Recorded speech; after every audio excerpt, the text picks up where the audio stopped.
semana pasada hablamos sobre la persona de Cristo y su obra. Esa es la verdad central a la que nosotros llegábamos. La persona de Cristo define quién es Él, mientras que su obra redentora define lo que Él ha hecho por nosotros. Y llegábamos a la conclusión que no se puede separar estas dos verdades porque una conlleva a la otra. Nosotros concluíamos que Jesús vino a hacer una obra que nadie hubiera podido realizar: redimirnos, salvarnos y liberarnos. Con esto en mente, vamos a unir el tema pasado con el día de hoy, que vamos a hablar sobre la expiación. Y entonces, antes de comenzar, ¿por qué no me acompañan con una oración? Señor Jesús, una vez más venimos ante ti encomendándonos, pidiéndote, Señor, que específicamente en cuestiones de expiación abras nuestro entendimiento, Señor, para comprender lo que dicen las Escrituras acerca de tu obra redentora, Señor. Lo pedimos en el nombre de Jesús. Amén. Ok, vamos a hablar sobre expiación. Yo no sé si a usted le sucede o no, pero a mí me emociona, me apasiona estudiar y hablar y platicar sobre los aspectos centrales de la fe cristiana. Todo lo que tiene que ver con Jesús y con lo que Él hizo, de veras para mí es un tema que me gusta, me apasiona, no dejo de asombrarme, y la verdad es que es muy edificante saber que lo que nosotros creemos con respecto a Jesús importa. Y no solo importa, es relevante y totalmente aplicable a nuestras vidas. Así es de que la expiación, entre muchas de las doctrinas centrales que rodean a Jesús, la expiación es de esas enseñanzas, de esas verdades que cuando la entendemos bien, nos deja en una pausa, nos deja pensando, nos deja con la boca abierta. Inevitablemente vienen a nuestra mente preguntas como: ¿por qué? ¿Cómo fue posible? ¿Cómo es que el Señor nos ama de tal manera? ¿Qué increíble es Dios? Etcétera. Entonces, los cristianos afirmamos que Jesús murió por nuestros pecados. La gran mayoría de los cristianos va a poder citar esta verdad, que en ninguna manera es incorrecto, es totalmente correcto. Pero la pregunta importante es: ¿entendemos realmente lo que esto significa? Es decir, la expiación es algo que lo hemos digerido en nuestra mente, en nuestro corazón, porque quizás podemos decir: Jesús murió por nuestros pecados, pero no entendemos exactamente las verdades centrales de por qué sucedió. Es decir, ¿qué significa la expiación? ¿Por qué tuvo que morir Jesús? ¿Por qué no morir alguien más? ¿Por qué no hubo otro ser en el cielo que muriera? ¿Por qué Dios no pudo haber encontrado otra alternativa? ¿Qué es específicamente lo que Jesús logró con su muerte? ¿Qué efecto tiene, verdad, la muerte de Jesús en la cruz para nosotros al día de hoy? Y en otras palabras, ¿qué es lo que cambia con el hecho de que Jesús haya muerto en esa cruz, que haya aceptado ser ese sacrificio? Ok, todo esto lo vamos a responder ahorita con este tipo de estudio de la expiación. De entrada podemos ir entendiendo que la expiación es la obra que Cristo hizo con su vida y con su muerte para que nosotros pudiéramos tener salvación. Quizás esa sea la versión sencilla de esto, pero bueno, al final tenemos que llevarnos esta verdad central. Vamos a hacerlo como lo hemos hecho los otros domingos. Al final, ustedes tienen que llevarse esta idea bien clara en sus mentes. Fíjense bien, aparece aquí en pantalla. Expiación es la manera de ser buenos otra vez por medio de la fe en Jesucristo y en su muerte expiatoria. Todos somos pecadores hasta el momento en que somos hechos justos mediante el sacrificio de Jesús. Somos pecadores, nosotros no podemos hacernos justos a nosotros mismos. El Señor nos convierte en justos. Entonces vamos a ver cómo funciona todo esto. ¿Está listo? ¿Sí? No se me va a estar durmiendo, nada de estar haciendo viscos, celulares en silencio. Ok, no se me pierda. Si pasa la mosca, deje la mosca, ¿verdad? Ignore a su señora por un ratito, concéntrense porque se va a poner bien interesante. Vamos a hablar sobre el significado de lo que es la expiación. Yo tengo aquí una definición. Expiación es el acto mediante el cual se trata con el pecado, o mejor dicho, con la contaminación del pecado a través de un sacrificio. Lo vuelvo a repetir. Expiación es la forma en la que se trata o en la que Dios trata con el pecado o con la contaminación del pecado a través de un sacrificio. Cuando nosotros vamos a estudiar profundamente esto, vamos a ir al idioma original y vamos a buscar en hebreo la palabra expiación, y es una palabra que yo no sé cómo se pueda pronunciar, pero vamos a leerla kafar. Expiación significa varias cosas. Por favor, tomamos nota de todas estas porque cada una de ellas va a ser relevante en unos minutos más. Expiación en hebreo significa cubrir, reparar, condonar, aplicar, evitar, y al mismo tiempo también significa satisfacción. En el caso particular de condonar, no es como perdonar totalmente, sino condonar como cuando tienes una deuda y el día 30 se vence y vas y pides una prórroga y te dan otros 15 días más, otros 2 semanas más, etcétera, y entonces tú has sido condonado de alguna ejecución legal, etcétera. Pero ¿en qué momento significa evitar? ¿En qué momento significa satisfacción? Bueno, naturalmente el contexto y el momento va a significar todo en cuanto al significado de esta palabra expiación.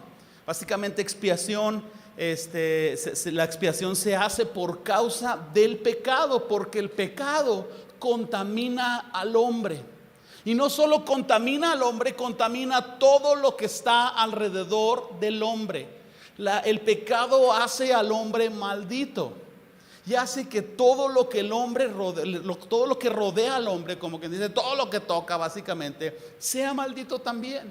Entonces la expiación trata con esta contaminación. La expiación nos presenta el pecado como algo contaminante, una radiación en la que no te debes de acercar o morirás. La expiación presenta la justicia de Dios en cómo Él trata con el pecado. Vamos a ver si podemos avanzar un poquito más. Cuando nosotros vemos expiación en el Antiguo Testamento, es decir, antes de Cristo, nosotros vamos a encontrar que el Señor establece lo que hemos conocido como la ley. Manda construir un tabernáculo, que era una especie de casa hecha de pieles y diferentes materiales, y había un lugar especial donde se hacían los sacrificios, había otro lugar especial donde se ministraba a Dios, había un lugar más adentro donde era el lugar santo, pero todo esto era hecho de tal manera que hubiera un sistema de sacrificios. Un sistema en el que se estaban presentando animales para ser desangrados, ofrecidos en sacrificio. Y todas estas ofrendas expiatorias, no cubrían el pecado, solamente lo condonaban, solamente evitaban que la ira de Dios fuera aplicada. Entonces había una expiación, pero no una expiación en forma de satisfacción. Había simplemente una expiación en la que Dios lo veía como una figura representativa de lo que vendría. Estos sacrificios no creaban satisfacción en Dios, pero hacían una señal, apuntaban hacia un sacrificio que vendría, y eso es lo que temporalmente contaba. Cuando nosotros vamos ahora al Nuevo Testamento y vemos la definición de lo que es expiación, encontramos que en la persona de Jesús hay una reparación total del daño del pecado y de la contaminación del pecado. Encontramos que ahora en Jesús hay una satisfacción total en Dios de haber castigado completamente el pecado, y entonces al haber sido castigado el pecado ya no hay más culpa, al menos en aquellos que tienen fe. En sencillas palabras, en el Antiguo Testamento había una expiación, pero esos sacrificios no dejaban a Dios satisfecho. En el Nuevo Testamento viene Jesús como el sacrificio y deja a Dios totalmente satisfecho. Quizás la lectura de Romanos 3:23 al 26 nos va a dejar un entendimiento mucho más claro de esto. Ustedes pueden seguirme en la Reina Valera 60 o pueden aquí en pantalla seguirme, porque en este versículo en particular yo quiero leerlo en la Nueva Traducción Viviente. De cualquiera de las formas, analicemos lo que dice aquí con detenimiento. 3:23 de Romanos, Nueva Traducción Viviente. Pues todos hemos pecado y nadie puede alcanzar la meta gloriosa establecida por Dios. Sin embargo, Dios nos declara justos gratuita y bondadosamente por medio de Cristo Jesús, quien nos liberó del castigo de nuestros pecados. Pues Dios ofreció a Jesús como el sacrificio por el pecado. Las personas que son declaradas justas a los ojos de Dios cuando creen que Jesús sacrificó su vida al derramar su sangre. Este sacrificio muestra que Dios actuó con justicia cuando se contuvo y no castigó a los que pecaron en el pasado. Déjame hacer una pausa. ¿Observas cómo Dios se contuvo y no castigó a los del pasado porque se hacían esas ofrendas expiatorias? Lo único que lo hacía contenerse era saber que realmente era cuestión de tiempo para que el pecado fuera castigado. Sigo leyendo en el versículo 26. Porque miraba hacia el futuro y de ese modo los incluía en lo que llevaría a cabo en el tiempo presente. Dios hizo todo esto para demostrar su justicia, porque Él mismo es justo e imparcial y declara a los pecadores justos a sus ojos cuando ellos creen en Jesús. Empezarás a notar que creer o no creer es la diferencia literalmente entre vivir y morir. Ahora bien, vamos a avanzar un poquito más. Vamos a hablar de la necesidad de la expiación. La expiación no es algo que surgió como una idea, es algo que surgió como una necesidad. Llegamos a esta pregunta: ¿por qué tuvo que morir Jesús? La respuesta sencilla es, pues, para que tú y yo no tuviéramos que morir ni pagar. Pero todo comienza con el entendimiento de nuestra culpabilidad. ¿Tú quieres saber por qué Jesús murió? Tienes que entender primero que eres culpable, que somos culpables, que fuimos culpables. Tenemos que entender esta verdad, que todos somos pecadores. Tenemos que entender que la paga del pecado es muerte. Y que ante esta realidad la única alternativa que había ante un Dios justo era que se castigara el pecado. De manera que, si somos honestos, vamos a llegar a la brutal conclusión de que todos en nuestra vida personal tenemos cola que nos pisen. Todos tenemos nuestros secretos. En todos hay algo de culpabilidad que a lo mejor nadie más sabe, que a nadie más le diríamos, pero que nuestra conciencia nos dice que está ahí. De hecho, nuestra conciencia nos confirma cuando vemos la ley, cuando vemos a Dios, cuando tratamos con estos temas. Nuestra conciencia nos confirma que sin que pongamos nuestra fe en Jesús, no estamos listos para un encuentro con un Dios santo. Nuestra conciencia nos dice: si yo un día estuviera delante de Dios y le tuviera que rendir cuentas de todo lo que he hecho, no tengo nada con qué defenderme. Entonces, ante esta culpabilidad se crea una necesidad. Se crea una necesidad de tratar con la contaminación del pecado. Cuando un profeta llamado Isaías, que todos conocemos bien, hemos oído bastante de él, tuvo una revelación de Dios, por la misericordia de Dios, Él le permitió por un momento ver el trono de Dios, ver la santidad de Dios. Conocemos el pasaje en Isaías 6, como estaba delante de Dios y ángeles de formas especiales no dejaban de decir: santo, santo, santo.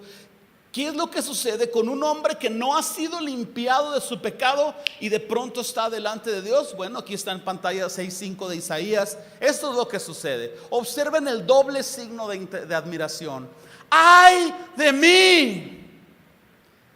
No es ¡ay de mí! ¡Ay! ¿Cómo Dios es santo? ¿No? Si este hombre está gimiendo al encontrarse en el peor apuro y problema de su vida. ¡Ay de mí! Que soy muerto, porque siendo hombre inmundo de labios, habitando en medio de pueblo que tiene labios inmundos, han visto mis ojos al Rey, a Jehová de los ejércitos. Ante esta realidad y ante este enfrentamiento, todos tenemos la abrumadora necesidad de que exista una expiación, una reparación, que se cubra totalmente el pecado, que Dios quede satisfecho. Y entonces, ¿qué sucede? Que Jesús es la alternativa. Si nosotros continuamos con esto, vamos a darnos cuenta que Dios pone la ley. Todo comienza con Israel, ¿verdad? El Señor empieza a tratar con ellos y Dios establece la ley a los hombres para convencerlos de su pecado. Ese era un primer paso. Sin que el hombre sea consciente de su culpabilidad, entonces el hombre no es consciente de su necesidad de ser perdonado y tratado en su pecado. Entonces, llegamos a esta conclusión, a esta mitad del mensaje. Todo ser humano, de toda época, de todo idioma, de toda raza, tiene que llegar a una conclusión, tiene que ser confrontado con esta verdad. Dios es santo, Dios es justo, y estaremos delante de Él, rindiendo cuentas de todo en nuestras vidas. Lo que todos los tribunales humanos no pudieron enjuiciar, que a nuestro idioma y contexto humano decimos: esto fue injusto, yo no hice esto y me castigaron o no me devolvieron, esto es injusto. No te preocupes, se le escapará al juez terrenal, pero al juez celestial no se le va a escapar nada. Lo que a tu papá, a tu mamá se les escapó, joven, o ya viejo tal vez, que ni cuenta saben tus papás de todo lo que hiciste. Si yo le dijera a mi santa madre todo lo que hice, un día mentí, un día. No, olvídense. Todo lo que se le peló a tu suegra, ¿verdad? Que se le fue, no te preocupes. Está escrito en los libros, nos dice Apocalipsis. Rendiremos cuentas a Dios. Aún siendo justificados, ojo con esto, vamos a estar en un juicio. Que al final del juicio se diga: bueno, de todo lo que hizo este hombre queda cubierto por la sangre de Cristo, queda perdonado. Bueno, eso es otra cosa, pero de que vamos a dar la cara por todo lo que hemos hecho, absolutamente es una verdad. Todo ser humano tiene que llegar a este entendimiento, tiene que ser confrontado con esta realidad. Tenemos otra persona que tuvo un encuentro con la santidad de Dios, fue Moisés. Moisés empezó a ver a un Dios tan increíble y en algún momento se le ocurre hacer una pregunta atrevida y dice: Señor, muéstrame tu gloria. Y el Señor dice: no puedo mostrarte tu gloria. Y la razón esencial es porque le iba a pasar lo mismo que a Isaías. Moisés no estaba listo para ver la gloria de Dios. La única forma de estar listos para ver la gloria de Dios es siendo hechos justos a través de la obra de Cristo. ¿Hasta aquí vamos bien? Vayan en sus Biblias a Éxodo 34, vamos a leer Éxodo 34, 6. Mientras ustedes se encuentran en este pasaje, yo les quiero decir: Moisés tiene esa revelación de Dios.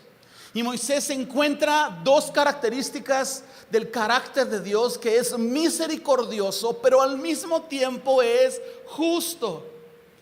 Y entonces como que empieza ese pensamiento que rebota por nuestras mentes y nuestros corazones: bueno, si Dios es misericordioso, pues que me dé chance con mi pecado, pero al mismo tiempo pues Dios es justo, y si es justo tiene que castigar el pecado. ¿Qué pensaríamos de un juez? Estamos en un tribunal y una persona hizo un crimen en contra de nuestro familiar o en contra de nosotros, asesinó a alguien, y de repente el juez llega ante el asesino, tiene todas las evidencias y dice: yo creo que puedes quedar libre, te voy a dar chance porque me caíste bien. ¿Qué pensaríamos de ese juez? ¿Es justo o es injusto? Es injusto, ¿verdad? Nos daría la sospecha de que es corrupto, ¿no es cierto? Le dieron una cantidad de dinero por debajo de la mesa para que llegara a esa conclusión que no tiene sentido. Ese juez sería calificado como injusto. Entonces, ¿cómo un juez puede perdonar y castigar al mismo tiempo? Moisés está en esta revelación de Dios en Éxodo 34, 6, y pasando el Señor por delante de él proclamó: Jehová, Jehová, fuerte, misericordioso y piadoso, tardo para la ira y grande en misericordia y verdad, que guarda misericordia a millares y que perdona la iniquidad y la rebelión del pecado. Ok. Hasta aquí vamos bien, ¿verdad? Dios es misericordioso. Observen después de la coma. Y que de ningún modo tendrá por inocente al malvado, que visita la iniquidad de los padres sobre los hijos y de los hijos hasta la tercera y cuarta generación. ¿Qué quiere decir esto? Que nada se le escapa a un Dios justo. Y quiero hacer un paréntesis en este concepto de la tercera y cuarta generación, porque también, ¿verdad?, hemos sido enseñados a romper maldiciones y hemos sido enseñados a pensar que en la tercera generación es donde se manifiesta esa maldición de hechicería. Si nosotros rompiéramos maldiciones como hemos sido quizás erróneamente enseñados,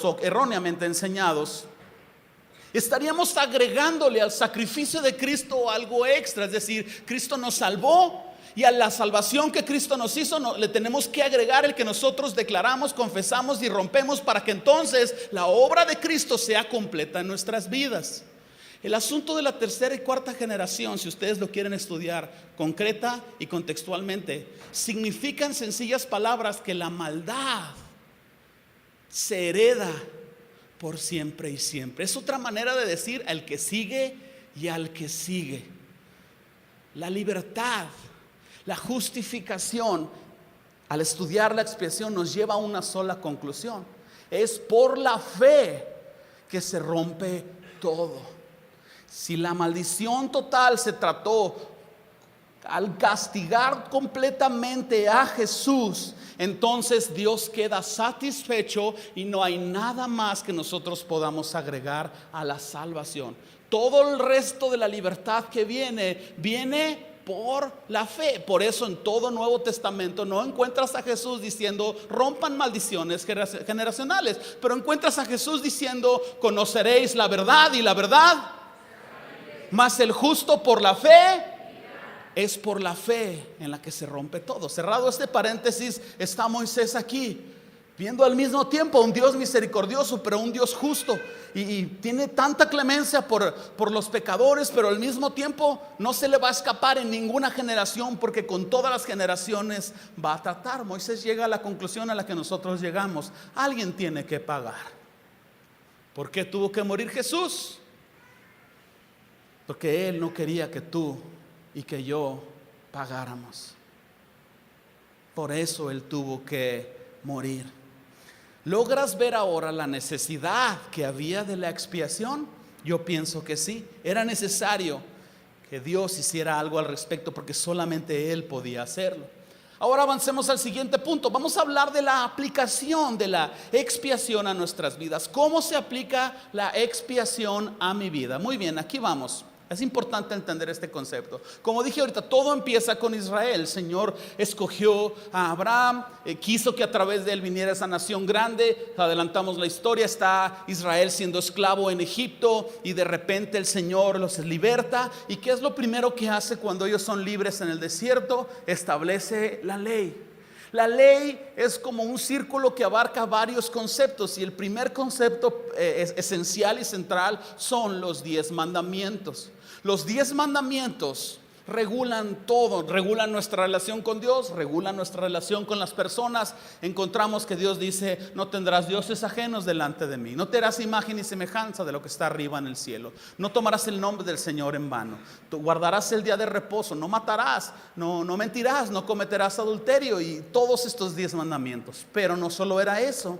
Era toda una ley completa que incluía leyes sanitarias para ser guardados, leyes de restitución para mostrar misericordia, y toda una serie de rituales, todo un sistema complicado, elaborado, fatigoso, de sacrificios que se tenían que hacer, que, como dijimos ahorita, no cubrían el pecado, no reparaban la maldición del pecado, pero se tenían que hacer. Y en todo este sistema de sacrificios, o sea, viaja a través del tiempo en tu mente, ponte ahí en el momento, huele la sangre. Encuentra todo este complejo de sangre y vísceras y animales y olor a estiércol en un corral y hombres acá sacrificando, y oyes a un animal, lo asesinaron todos los días constantemente y constantemente. Y tus hijos y los hijos preguntan, pues, ¿por qué es todo esto? Tenemos que hacer sacrificios, hijo. Dios nos ha ordenado que por el pecado tiene que haber muerte. ¿Y cuándo van a parar estas muertes? Al parecer Dios no queda satisfecho, hijo. Pero papá, desde mis años atrás recuerdo que cada vez hay animales muertos. Tenemos que seguir así. Tenemos que seguir así porque la ira de Dios es grande, hijo. No podían estos sacrificios, estas ofrendas expiatorias, y llegaban a la conclusión de una verdad: el pecado es grave.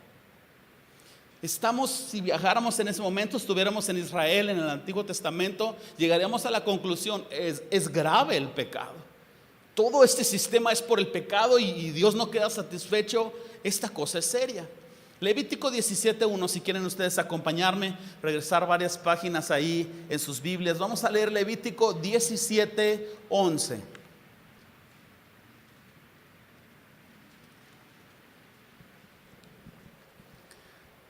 Porque la vida de la carne en la sangre está, y yo os las he dado para hacer expiación sobre el altar por vuestras almas. Y la misma sangre hará expiación de la persona. Si tú fueras al hebreo original, buscas la aplicación de kafar, expiación, encontrarías condonado, encontrarías temporalmente cubierto. Solamente era por un momento. Si tú en casa con calma leyeras el capítulo 16 de Levítico, no lo vamos a hacer por razones de tiempo, tú vas a encontrar este rito.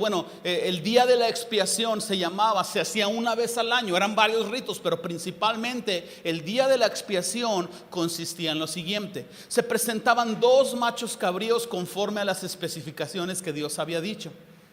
Entonces vamos a llamarles cabras, y estaba la que era totalmente blanca y la que era pinta. Se ponían el día de la expiación estos 2 delante del pueblo, y lo que sucedía es que se echaban suertes, una especie de volado, para saber cuál de las 2 iba a ser culpada por el pecado y cuál iba a ser sacrificada por el pecado.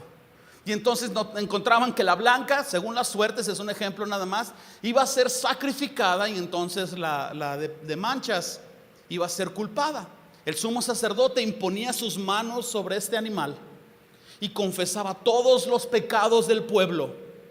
Oh Jehová, hemos adulterado, hemos mentido, hemos sido corruptos y envidiosos y enojones, y todos los pecados se confesaban.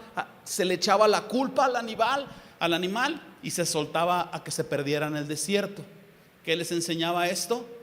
Que a alguien se le tenía que echar la culpa de ellos, y que el pecado era tan contaminante que se tenía que alejar del pueblo, y el otro animal era sacrificado. Y de ahí viene el concepto de chivo expiatorio. El chivo no tenía, el chivo expiatorio no tenía culpa, pero era sacrificado. Veo sus sonrisas, porque como mexicanos entendemos muy bien el concepto de chivo expiatorio, ¿verdad que sí? ¿Verdad? Nuestro sistema ahí de justicia, de repente ahí 2 polizontes ahí traen a X individuo, todo greñudo, todo desfajado, todo golpeado, las narices hinchadas de tanta agua mineral, porque les dan pues para que se alivianen, ¿no? Tanta agua mineral, tanta tehuacán ahí. Y llegan y lo traen así de las greñas. Disculpen la expresión porque estamos hablando puro hebreo ahorita. Diles, tú fuiste el que mató a Colosio. Sí, yo soy conejo. Yo maté a Pedro Infante también. Aunque no está muerto, pero sí dicen que yo lo maté. También lo maté. Entendemos el concepto chivo expiatorio, ¿no es cierto?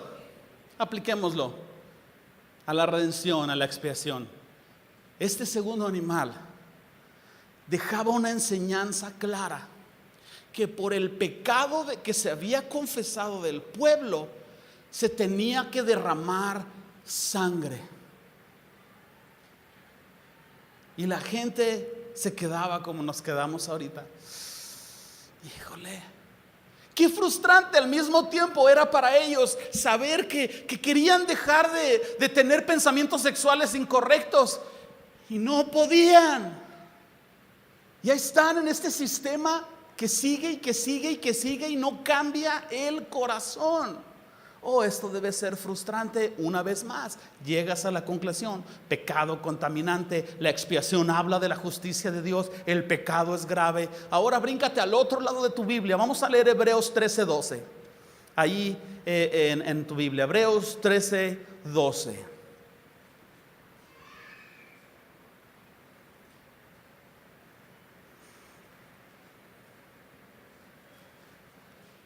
Rápido, un paréntesis. Cuando ustedes estudian el libro de Hebreos, va a ser mucho más provechoso si previamente ustedes hicieron un estudio por lo menos de Levítico y de Deuteronomio. Porque en los primeros 5 libros de la Biblia está el establecimiento de la ley, pero específicamente en Levítico y Deuteronomio, aunque a veces pudiera ser poquito tedioso, pero si ustedes en una Biblia de estudio o en alguna manera encuentran la manera de estudiar bien la ley hebrea, Hebreos es un libro excepcional. Toda la terminología, el idioma, el estilo de Hebreos es de un judío que entiende muy bien la ley y le está hablando a los judíos que han entendido bien la ley y que está presentando a Cristo como superior sobre todas las cosas. 13:12 de Hebreos: por lo cual también Jesús, para santificar al pueblo mediante su propia sangre, padeció fuera de la puerta. Qué interesante es que crucificaron a Jesús a las orillas de la ciudad, tal y como le echaban la culpa a ese animal, y lo mandaban fuera al desierto. Encontramos ahora Isaías 53, aparece aquí en pantalla, pero quiero que lo leamos de una manera diferente. Fíjense bien. Ahora vamos a leerlo con la expiación en nuestras mentes.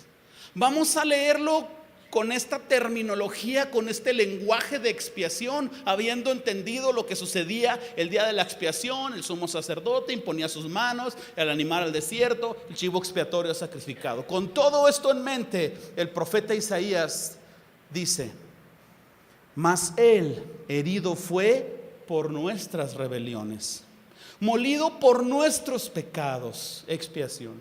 El castigo de nuestra paz fue sobre él, expiación. Y por su llaga fuimos nosotros curados, curados de nuestro pecado, curados de nuestro pecado. ¿Por qué Dios trataría con nuestras enfermedades antes de tratar con nuestro pecado? Curados de nuestro pecado.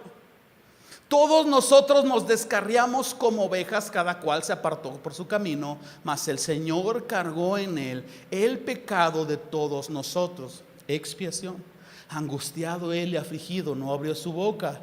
Como cordero fue llevado al matadero, como oveja delante de sus trasquiladores enmudeció y no abrió su boca. Qué diferente es leer Isaías 53 con la perspectiva de la expiación.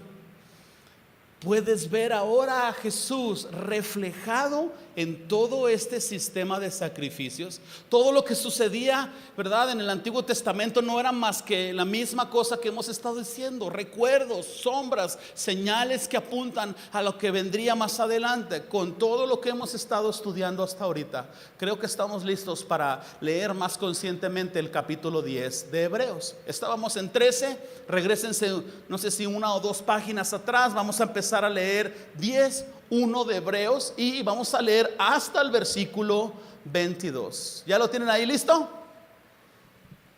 10:1.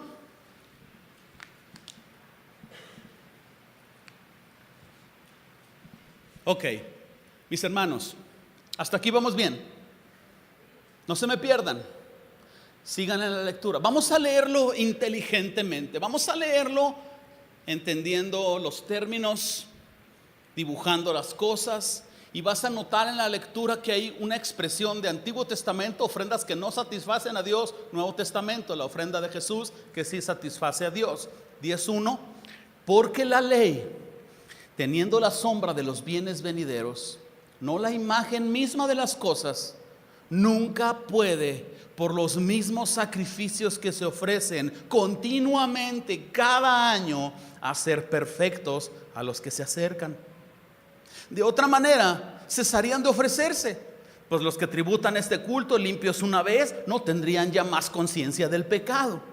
Pero en estos sacrificios cada año se hace memoria de los pecados, porque la sangre de los toros y de los machos cabríos no puede quitar los pecados. Por lo cual, entrando en el mundo, dice, tiempo fuera. Entrando en el mundo. La respuesta es obvia, pero nada más para ir entendiendo. ¿Quién no era de este mundo y tuvo que entrar a este mundo para tratar con el pecado? ¿Quién es? Entonces, ¿de quién está hablando aquí? De Jesús. Nació virginalmente. Entonces, entrando en el mundo, dice, sacrificio y ofrenda no quisiste. Nota que es Jesús hablándole al Padre. Sacrificio y ofrenda no quisiste, mas me preparaste cuerpo. Holocaustos y expiaciones por el pecado no te agradaron. Entonces dije, he aquí vengo, oh Dios, para hacer tu voluntad, como en el rollo del libro está escrito de mí, diciendo primero sacrificio y ofrenda y holocaustos y expiaciones por el pecado no quisiste, ni te agradaron, las cuales cosas se ofrecen según la ley. Y diciendo luego, he aquí vengo, oh Dios, para hacer tu voluntad. Fíjate estas siguientes palabras. Quita lo primero para establecer lo último. ¿Qué es lo primero? Les voy a hacer un examen. ¿Qué es lo primero? Ok, están muy cerca. ¿Qué es lo primero? Piénsenle. ¿Qué vino primero? La ley. El antiguo pacto. Por eso nuestras Biblias son Antiguo Testamento, la antigua forma en como Dios trató con el pecado, expiación, en la manera en que ya explicamos.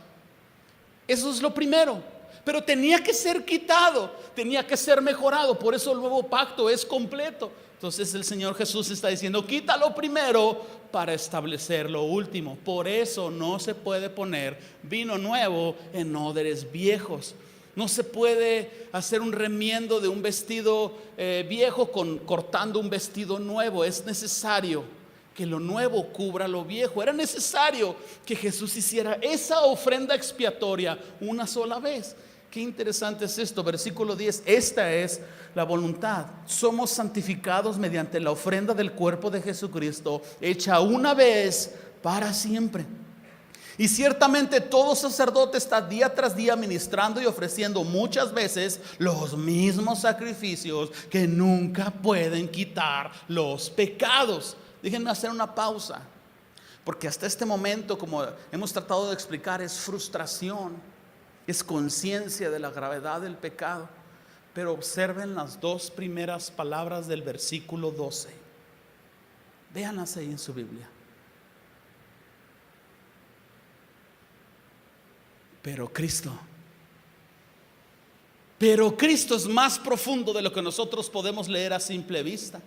Pero Cristo, habiendo ofrecido una vez y para siempre un solo sacrificio por los pecados, se ha sentado a la diestra de Dios, y de ahí en adelante esperando hasta que sus enemigos sean puestos por estrado de sus pies.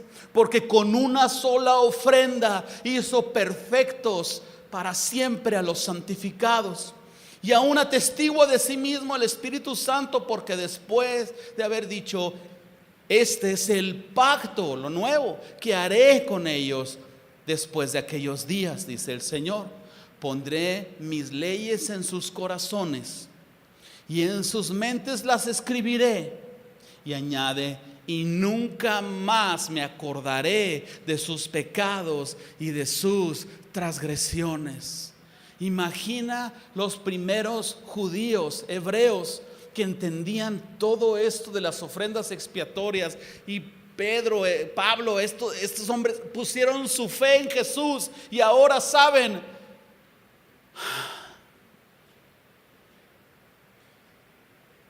descanso por primera vez. Nunca más se va a acordar de mi pecado. Ya no tiene que haber muerte. Hubo una sola muerte y fue suficiente. Ya no supe dónde me quedé. 18, gracias, pues donde hay remisión de estos, no hay más ofrenda por el pecado. Así que, hermanos, teniendo libertad para entrar en el lugar santísimo por la sangre de Cristo, tiempo fuera. ¿Se acuerdan Isaías?